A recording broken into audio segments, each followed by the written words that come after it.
Good afternoon, everyone. Good morning if you're in the West Coast. I'm going to wait for you guys to trickle in before I get started. Happy Friday. Say hi in the comments. Let us know where you are logged in from. If you're new, let us know that you're new or this is your first time on one of my lives. Let me know so I can give you a shout out. Um, Hi, Tony. Hi, Paul. Hi, Tristan. Good morning. Hi, Timmy. Hi, Hammy from New Jersey. Hi, Instagram, Facebook, YouTube. All right. Let me introduce myself, guys. My name is Ayesha Chidowe. I'm an immigration lawyer and I represent clients all over the United States with their family immigration matter. Our principal offices are in Atlanta and Orlando, but we represent clients in all 50 states and internationally if you have an immigration matter. This is a good live to share with your friends, your family who might need immigration help. So you can share it on WhatsApp, share us on Facebook, YouTube, Instagram. Tell your friends to subscribe and like our channel. I generally come on live on Tuesdays and Fridays. So today I just really want to answer your questions. I don't have any topic in mind today. So today's just going to be a frequently asked questions. I'm just going to scroll through and answer as many of the questions as I can. If you want to schedule a consultation with our office, you can call 407-995-6567. You can also send a WhatsApp message to 404-333-8751. Let me try and pin my phone number on Instagram so that you guys can call the office. And then we'll get into it. I can start reading your questions. How's everyone doing this Friday?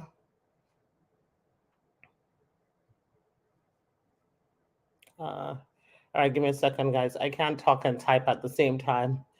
I'm not a great multitasker when it comes to typing. Okay, I think I got the number in. Oops, this number is wrong. Let me just delete it. Okay. I'll have somebody else pin it. My number is 407-995-6567. WhatsApp is 404-333-8751. I'm having technical difficulties right now. I'm trying to pin it. Okay, so let me answer some of your questions. So Irma Jacobson on YouTube says, I'm searching for an immigration lawyer. Well, welcome to the right place. My firm can assist you with your immigration matter depending on what it is. You can call the office to schedule a consultation. I'm sure you can see the number, going through the banner on the very bottom. If not, it's in my profile, so you should be able to see it. Pedra says, I'm watching from California.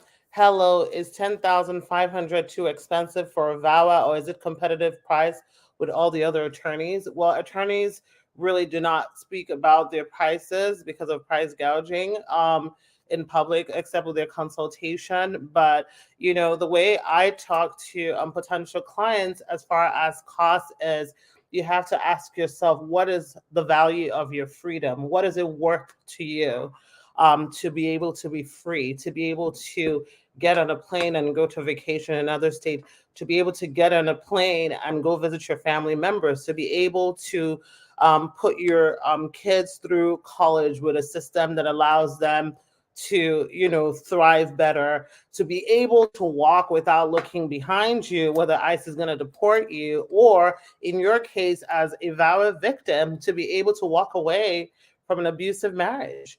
And there's no price to that. So, depending on the lawyer, and if you feel that whatever the lawyer is doing is worth it to you, don't focus so much on cost. It's just the same way, I always say, a handbag is a handbag, but there's a reason why some people go and purchase a Chanel bag for $10,000 versus, I don't know, going to Old Navy and get a purse for like $100. Both of them can fit in your wallet, but how does it make you feel? So what is the outcome of what you're trying to get out of your immigration? And if that is your freedom and your green card and getting out of an abusive marriage, then you shouldn't worry about the price. Just worry about how you feel about that attorney getting you to where you need to get to. Okay. Let's see.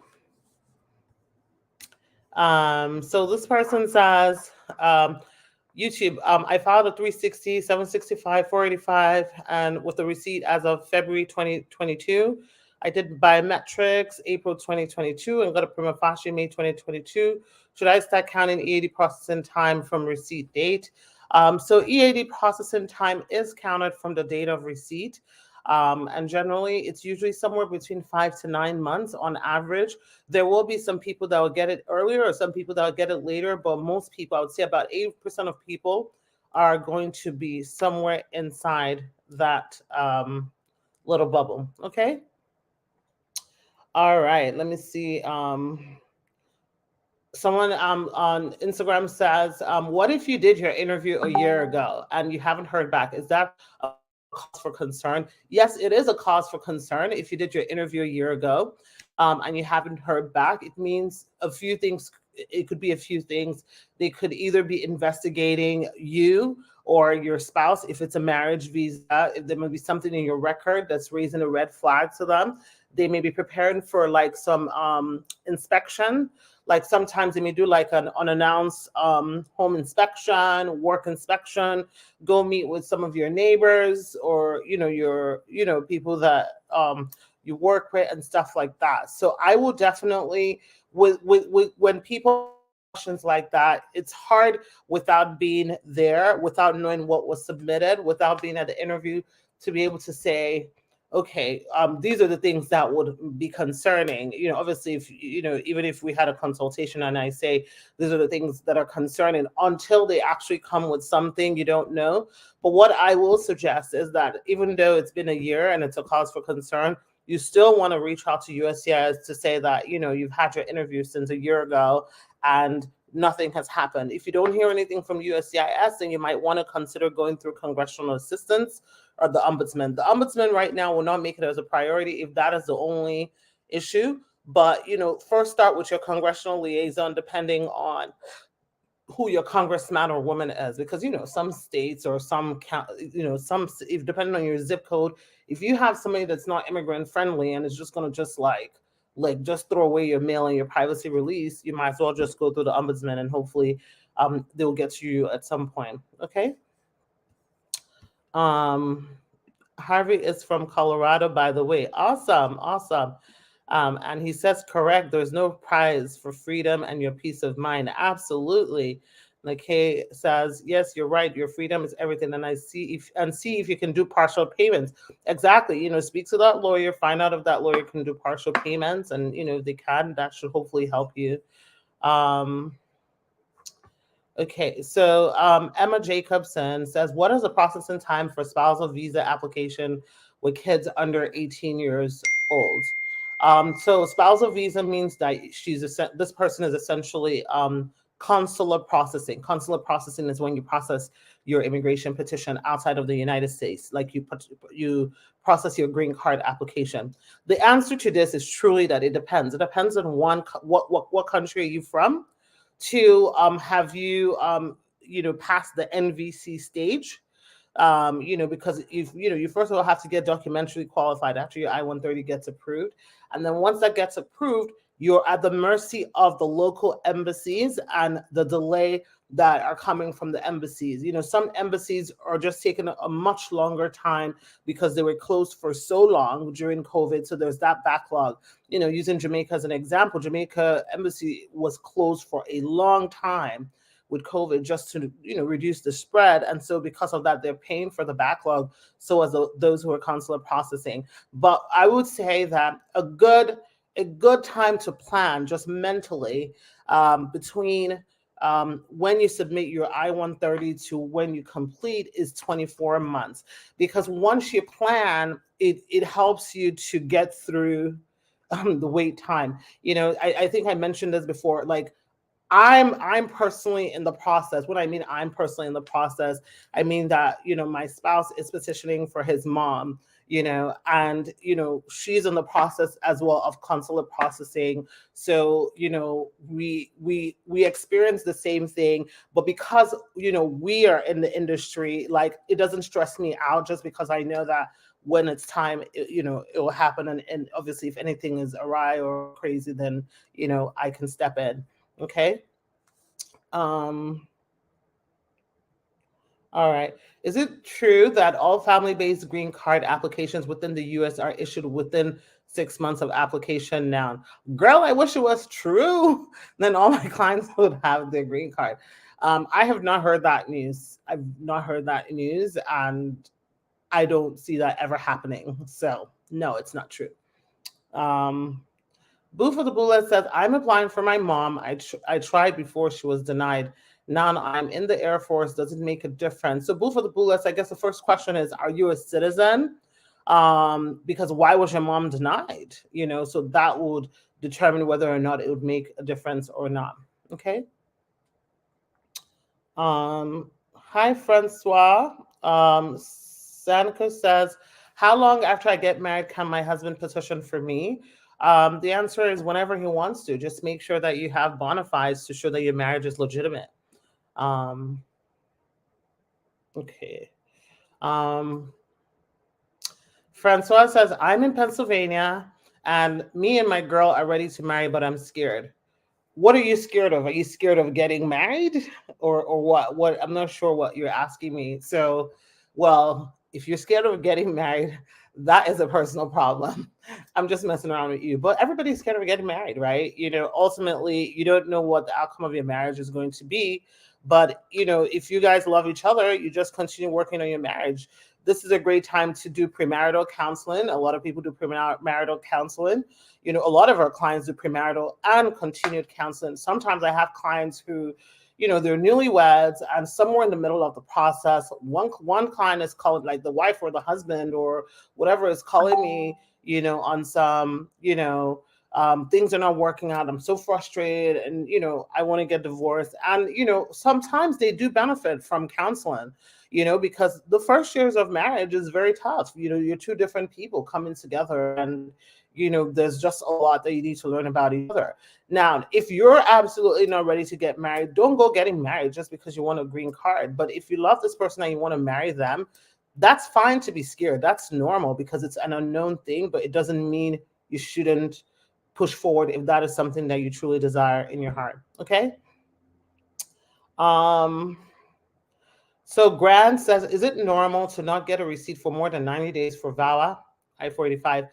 So Grant, honestly, I do not know what's going on with Vermont Service Center right now. Vermont is where VAWA cases are processed, but right now it is normal because, I know several of our clients that I've had to escalate to get their receipts. So it is not normal, but it is what is kind of happening right now. We're finding it happen more with clients who submit the VAWA as a standalone, like if you did an abeyance, meaning that you have a 485 that was already pending from a marriage case and then you only submitted your 360. Those are the cases that we're finding. USCIS will take your money if you're doing it at the same time. So for those cases, we're not seeing any delays because they will cash that check. But the ones without checks, they're not a priority. Like, we're getting receipts now for cases we filed in March, and that's what, April, May, June. So yeah, 90 days. And these are for cases that were filed without a filing fee. So if you're in that category, then that's kind of why. Rod says, do you have an office in Georgia? Yes, we have an office in Georgia. It's in Roswell, Georgia. We're about 5 miles from the Nigerian embassy, and I want to say about 10 miles from the Jamaican embassy. So, you can send us a DM if you want to schedule a consultation. We're undergoing construction right now, though, so we can't see you in the Georgia office, but you can still call us to schedule a consultation via Zoom. Don't worry, we'll have like a grand opening so that those of you in Atlanta can come to the grand opening of the Georgia office once construction is completed. Okay. Boo for the Bullet says, divorce, dissolution, or annulment, can any file for a VAWA? So dissolution of marriage is the same thing as divorce. It just depends on the court and how they reference it. Annulment is different. And annulment is basically saying that this marriage was never valid. Like something caused the marriage not to be valid. So a lot of times with an annulment, I'm always very cautious to find out who filed the annulment. If you as the victim of VAWA are filing the annulment, I want to understand why, because essentially you're saying that your marriage was not valid, but then you're filing a VAWA petition saying your marriage was valid, right? And then on the other hand, if it's the abusive spouse filing the annulment, you can use that as something strategic if you do believe that, you were in fact legitimately married, but you have a spouse that's forcing you here because they know you don't have control to sign an annulment document because they want to make sure that they're completely, off record that they've been married to you. Depending on the answer to that, that's what I would usually, say, pick one, who filed for the annulment. But as far as divorce and dissolution, it doesn't matter. If you do get divorced or you dissolve your marriage, just know though that you have to submit your VAWA petition within 2 years of the divorce. If the divorce happened in 2019, as of today, you no longer would qualify. There's no exception to this at this time. You should have filed it before 2020, between the 2019 to 2021, the exact 2-year date. Okay. A Facebook user said, I just scheduled my appointment. I'm anticipating. Awesome. We look forward to chatting with you. Okay, let's see some questions in here. 876 says, can I file for my mom who doesn't live with me? Yes, there's no requirement for your parents to live with you to file for a green card for your parent. Just keep in mind though, only a US citizen can file for a parent. So if so as long as you're a US citizen, you should be good. Okay.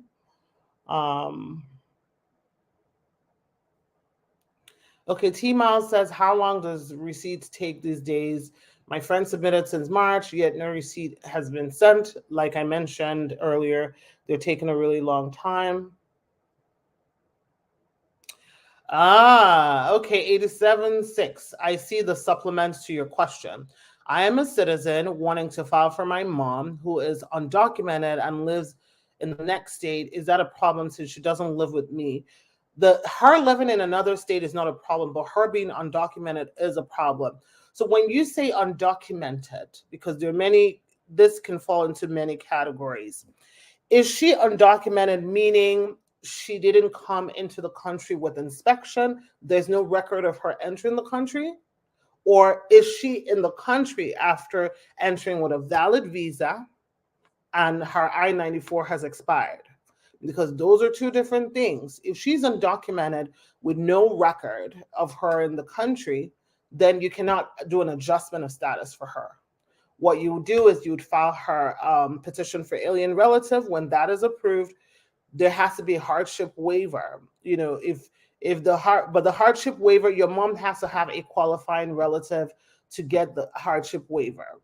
And if the hardship waiver is approved, then she has to go back to the home country and finish the process. Keep in mind though, in order for your mom to qualify for a hardship waiver, the only two people that can qualify her for a hardship waiver are a parent that's a US citizen or a green card holder, or a spouse that's a US citizen or a green card holder. You as her child cannot be the qualifying relative. Okay. Grant says, yes, that's what happened. Okay, so yeah, so I was correct. He's referring to filing receipts for VAWA when he didn't submit it with a fee. So yeah, if you don't submit it with a fee, you're definitely looking at a delay in getting your receipts. So Good Time says, I got 5 prima facie determination letters with VAWA. Is this a good sign or a bad sign? It doesn't mean anything. It's not necessarily a bad sign. It's not necessarily a good sign. It's just exactly what it's meant to be. So the way prima facie documents work is that when you first get your initial prima facie document in a VAWA case, you get it for 12 months. So prima facie determination is basically saying that you submitted the bare minimum to be classified as a VAWA victim, but now they're going to basically use a fine-tooth comb and start going through your start going through the rest of the application to make sure there's nothing else that they need. Okay. And then after that, you're going to start getting automatic renewals of that prima facie determination for 180 days at a time. So 6 months at a time. So you get that up until they make a decision on your case. Now, let me do my math. So if you've gotten it 6 times, that probably puts you at an additional 3 years plus the other one. So that means you've been waiting for 4 years. If you've been waiting for 4 years, then that will be something that's concerning to me. And so if you've been waiting for 4 years, you definitely want to reach out to counsel, to reach out to the VAWA hotline, or you can write your letter as well, just to find out what exactly is going on with the case, because that is a long time. Most VAWA cases, they're going to make a decision between 2 years to 2.5 years. 4 years is a really long time. Okay.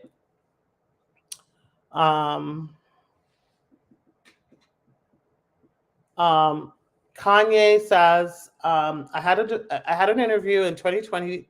I had an interview in 2020, and I had 2 RFEs I responded to, the last one in January, and I'm getting divorced. What's my next step? You'll need to notify USCIS, because if you're filing based on marriage, you don't qualify based on marriage again. If you don't do that, you will basically run the risk of having your green card taken. Let's say they approve your green card based on the RFE, you'll run the risk of that getting taken away from you during naturalization, because you technically were not supposed to receive it. I don't know if you guys saw, I had posted earlier this week how we won an N336 hearing for a client who had a similar situation where basically the question was, were you divorced at the time you were giving your green card, or was a divorce pending? Basically, we're about to take your green card away from you. And this was, brought up during naturalization. So we had to, make these arguments that eventually won to show that the person was actually free to marry and not divorced. So you want to be very careful with that. You're welcome, Boo for the Bullets. Hey, Carissa. Thanks for tuning in. Pisha said, good day. How long does sibling filings take? Too long. To me, it's truly the worst petition you can make. However, if that's the only option you have, then that's what it is. But, it could be anywhere from like 16 to 18 years at this point. Maybe sometime in the future, they're going to change it where it's a shorter timeline, but it takes a really long time. That's why it's the last priority category, because it's just not, they figure and I know I've explained this a few times to you guys.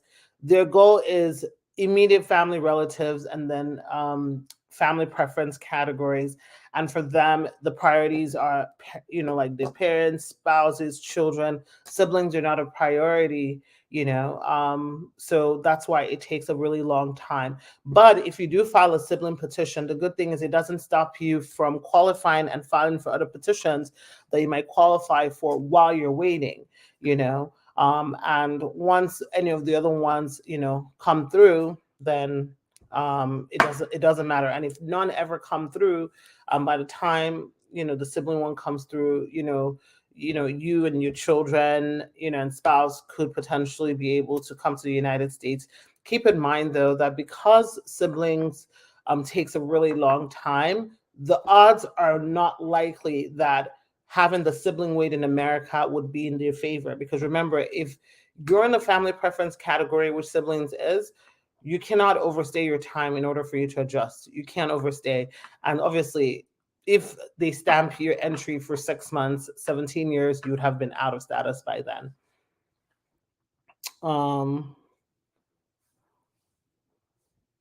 Okay. Blue for the Bullets says, what's the implication of an immigrant that got married, abused by his spouse, he kicked out from the house, He met another woman and got her pregnant. What would be his status? So, so the male. So are you saying the guy that got kicked out was being abused, and he met another woman and he got her pregnant? So the pregnancy is not an issue if you've broken up with your previous spouse and you're moving on to another relationship. What USCIS is concerned about is remarrying. So while your case is pending, if you have a VAWA case, is they don't want you to remarry. If not, your case will essentially be denied. And you didn't state whether this person already has a pending VAWA case or whether or not they don't have a pending VAWA case. But if they remarry, they can file VAWA. If they already have a pending marriage case, it's what it is. I believe that, USCIS just truly wants honesty. And sometimes it's better to just be transparent and honest, in saying, look, we broke up. I've moved on. I met somebody else. We're not married. We have a child together. There's nothing in the rules that say you cannot have a child with somebody else. Okay. Gabby says, can any movement be made if no decision has been made on an expedite request and it's 60 days, no response? Thank you. Probably not, so because remember, it's discretionary. Okay, can a green card holder file for a spouse who is outside the country? Absolutely, you can file for a spouse who's outside the country if you're a green card holder. And right now, visas are current, so there's no wait time. However, it could take you about 24 months for the whole process. So just at least plan wisely with that time in mind. All right, let me see if I can answer any other questions.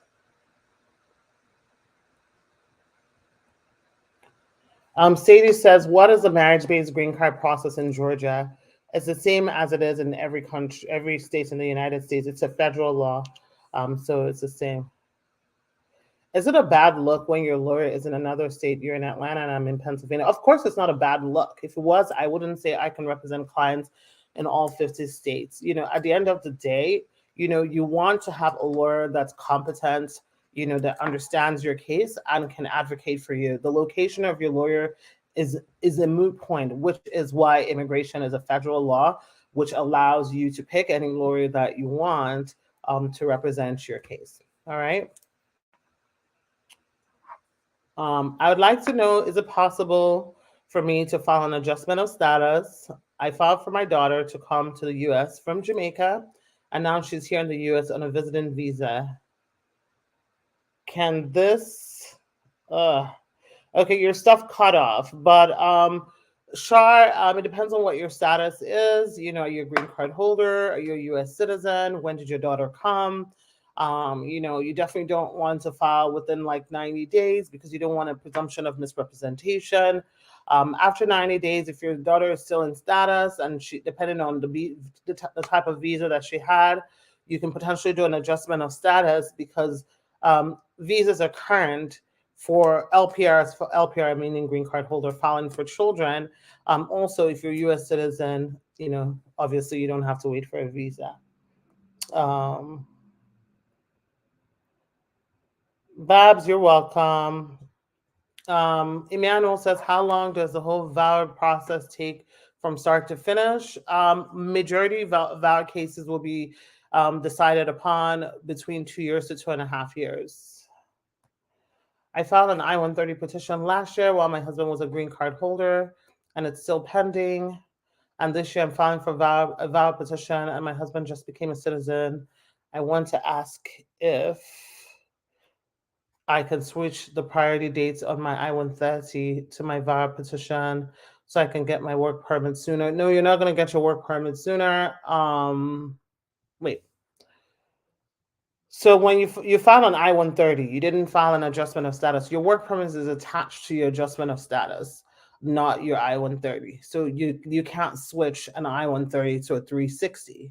An I-130 can only be switched to a 360 if your spouse passed away. So keep in mind that the 360 form is used for many things, not only VAWA. The form is used for many things, i.e., if you're a widow, widower, an Armenian, so there are many things that's used for. So you will still be looking at the normal 5 to 9 months for your work permit.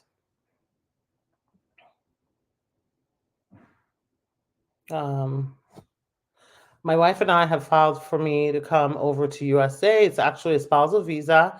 We filed since last September, but up till now, we've not heard from USCIS yet. My wife is a US citizen.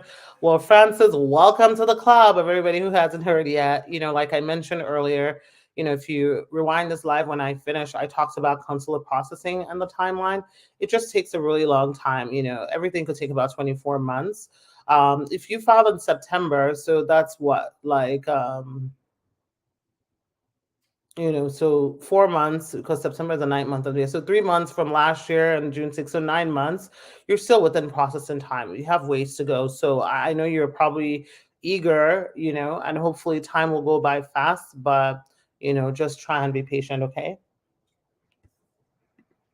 Vernice says, we appreciate what you're doing for us. Keep up the awesome job. God will reward you. Amen. Thank you so much. Another person who said that, thank you so much. And Nikia said, thanks for coming on each time. We appreciate you. And always look forward to these videos and you educating us. All you guys, thank you. Okay, let me see what else. Somebody's asking, what is the I-130? An I-130 is a petition for alien relative. In layman's terms, it's basically the document that you need to be able to file for somebody to get a green card. As long as you as an individual are petitioning for a family member, you need to have an approved I-130, okay? Yolanda Goshman says, hi, attorney. If I'm going to submit an I-130, do I have to submit one for my son if he doesn't live here in America?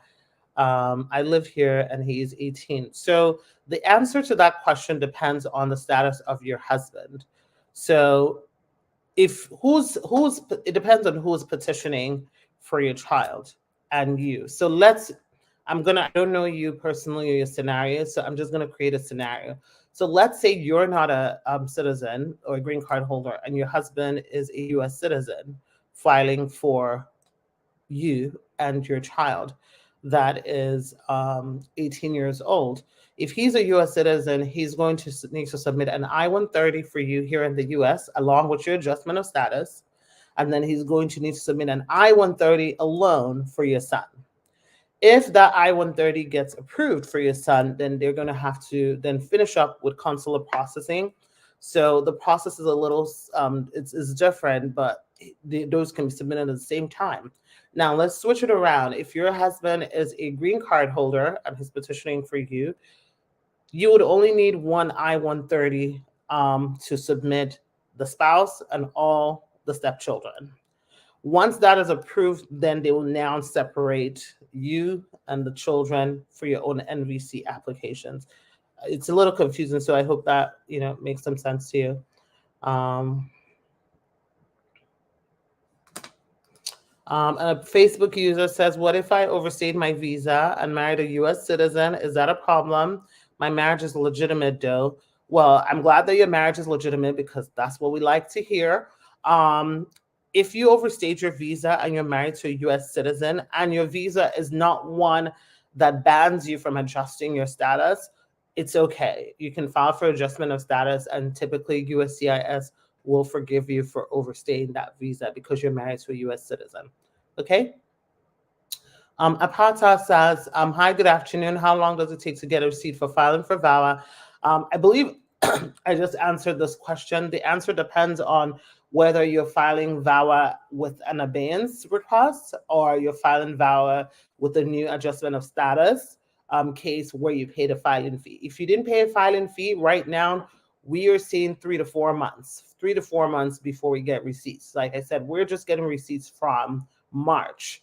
I think we just got one from April, and these are for cases where there was no filing fee paid. So again, if you submit a VAWA petition, with a VAWA petition, you don't pay a fee. What you pay for is your green card application. If you already have a pending green card application based on your marriage or whatever, and you're basically just asking for a transfer, those are the cases that receipt issuance is taking a longer time. Okay. Nikkei says, after fingerprints have been added to both the 765 and 485 and I-131, what's the next step if they don't ask for an RFE? The next step is your work permit and travel permit, depending on what kind of case you're filing. If it's a marriage-based case, the next step could very well be an interview. Sometimes you might get interviewed before you get your work permit and travel permit, and you won't even need that anymore. It just depends on scheduling, but more people will get their work permit and travel permit before an interview. If you're a VAWA client, the next step will be your work permit approval and your travel permit approval if there's no RFE. Okay, let me see.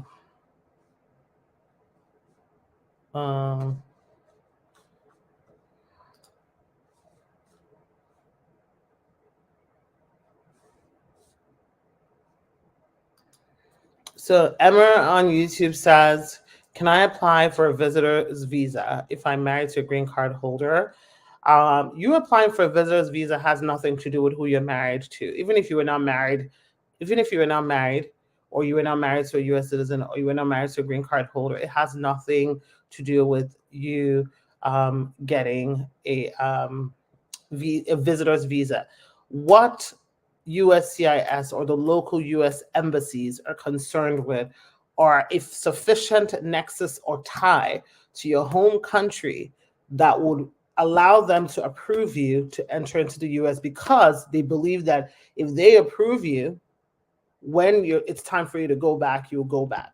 If they feel like this person doesn't have any property here, this person doesn't have any children here or spouse here, or whatever the case may be, they could very well say, no, we're not going to approve it because we don't believe you're going to come back.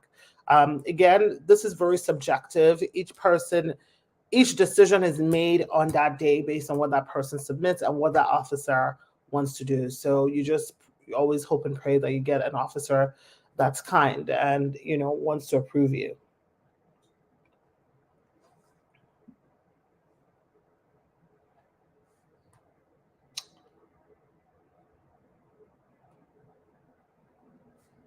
Okay.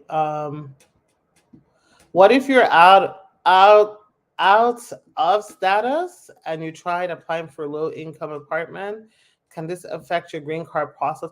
I'm not very sure I understand your question because I don't know what kind of case you're filing. But if you're filing a marriage-based case, yeah, it can affect you. You shouldn't be taking public assistance if you are petitioning for a green card. If you're a VAWA victim applying for VAWA, then it doesn't matter because they allow you to take that just so that you can get out of the situation that you're in. Okay. Oka James says, just listening to you talk gives us so much hope. You're really awesome. Thank you so much. This Facebook user says, your receptionists are so pleasant and professional. We like that. Oh my gosh. Thank you so much for saying that. I will pass on that message to that. Someone says, Babuni says, what will be asked to U.S. citizen spouse in U.S. port of entry in U.S. immigration? I don't understand that question. Are you talking about if you're doing a consular filing for somebody? Like you're filing for somebody outside of the U.S.? If you're filing for someone out of the U.S., the person being interviewed is the non-citizen, not you, the non-citizen. Okay, let me just take a few more before I jump off. Gracefully Broken is asking, how do you file taxes with an ITIN as an illegal immigrant? I do not answer tax questions. I'm not a tax advisor. I'm not an accountant. I'm not a tax preparer. So what I suggest is when you get off this live, Google tax practitioners in your area and just speak with them and let them give you the correct information. Okay?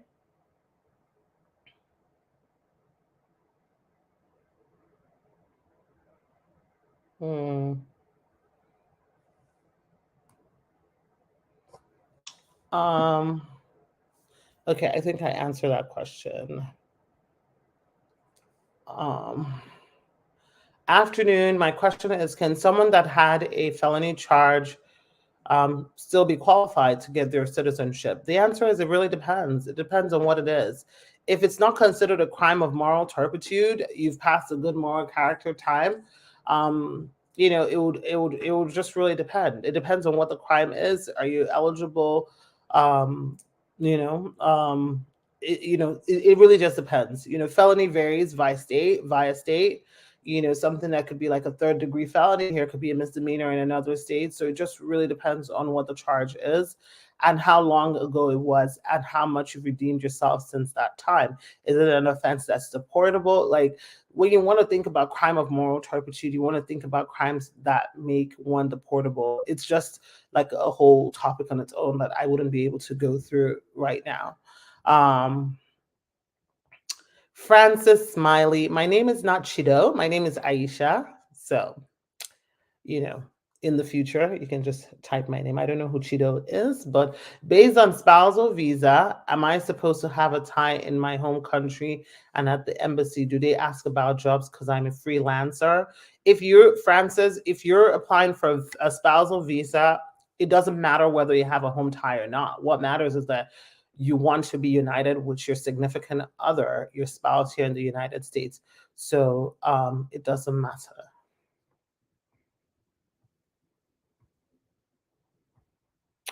Okay, Thick Mandy says crime was selling illegal substances from 2004.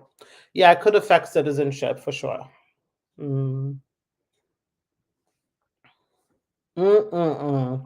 So Funke says, can a person on a VAWA case get married and file for the new spouse who's outside the country? So are you saying that they've been approved for their VAWA? Is that what you're saying? If you've been approved for your VAWA, we generally don't recommend petitioning for a spouse as a green card holder if you got your green card through marriage before 5 years. So, or before you turn into a U.S. citizen, which with VAWA cases you can after 3 years. Yep. Is it okay to write a letter to USCIS to inquire about my VAWA case? It's almost 4 years now. Certainly, you can do that. Okay. I think Facebook user says, do you assist with getting a notorious visa? I don't. I only help with immigrants trying to immigrate permanently to the United States. All right, guys. Well, I enjoyed chatting with you guys. I'm going to be on live on Tuesday at 10 a.m. If you want to schedule a consultation, call my office, 407-995-6567. You can also send us a WhatsApp message to call you back, 404-333-8751. And don't forget to like my page, subscribe to my channel, share it with your friends, YouTube, Instagram, Facebook. And you can also like me on TikTok if you've not liked me already. All right, guys, I hope you have a great weekend, and I will talk to you guys next week. Bye.